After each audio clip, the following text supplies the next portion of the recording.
Hi hello guys, welcome to our channel. ఇవాళ వచ్చేసి Karachi halwa. So 1 cup cornflour తీసుకోవాలి. So 1 cup water తీసుకొని మంచిగా మిక్స్ చేసుకోవాలి. మిక్స్ అయినాక ఇంకో కప్పు వాటర్ పోసుకొని ఉండలు లేకుండా మంచిగా మిక్స్ చేసుకోవాలి. ఒక బౌండీ అనేది తీసుకొని దాంట్లోని 2 కప్స్ షుగర్ వేసుకోవాలి. అదే కప్తో 1/2 కప్ వాటర్ పోసుకోవాలి. షుగర్ అంతా మెల్ట్ అవ్వాలండి. మెల్ట్ అయ్యాక చూడండి మంచిగా మెల్ట్ అవుతుంది. మెల్ట్ అయ్యాక ఇందాక కలుపుకున్న కార్న్ఫ్లోర్ అనేది మంచిగా కలుపుకుంటూ పోసుకోవాలి. సారీ గాయ్స్, కలుపుతుంటే గరిట అనేది అందులో పడిపోయింది. సో మళ్ళీ కడిగేసాను. సో ఇవాళ ఇట్లా రావాలండి ప్యాటర్న్ అనేది. ఇలా వచ్చాక 2 స్పూన్స్ నెయ్యి అనేది వేసుకోవాలి. నెయ్యి వేసుకున్నాక చూడండి మంచిగా ఇలా వచ్చేసింది కదా.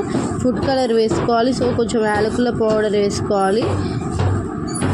జీడిపప్పు కూడా వేసుకోవాలి. నెక్స్ట్ ఇంకో బౌల్లోకి మంచిగా ఆయిల్ రుద్దేసి ఇదంతా అందులోకి వేసేయాలి. 2 అవర్స్ అయినాక పక్కకు తీసుకోవాలండి. కంపల్సరీ 2 అవర్స్ పెడితేనే స్వీట్ అనేది మంచిగా స్మూత్గా వస్తుందండి.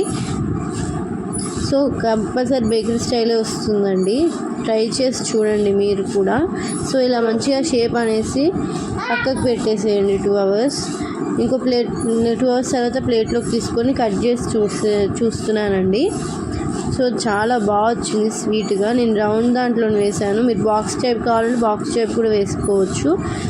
సో చూసేయండి, చాలా స్మూత్గా చాలా బాగా వచ్చిందండి. సో మీరు కూడా నేను చెప్పిన ప్యాటర్న్లోనే చేయండి, సూపర్గా వస్తుంది. Like, share, comment and subscribe చేయండి. పక్కనే ఉన్న బెల్ ఐకాన్ మాత్రం మర్చిపోకండి. బాయ్ అండి. ఇష్క్ యూ ఆల్. Bye bye.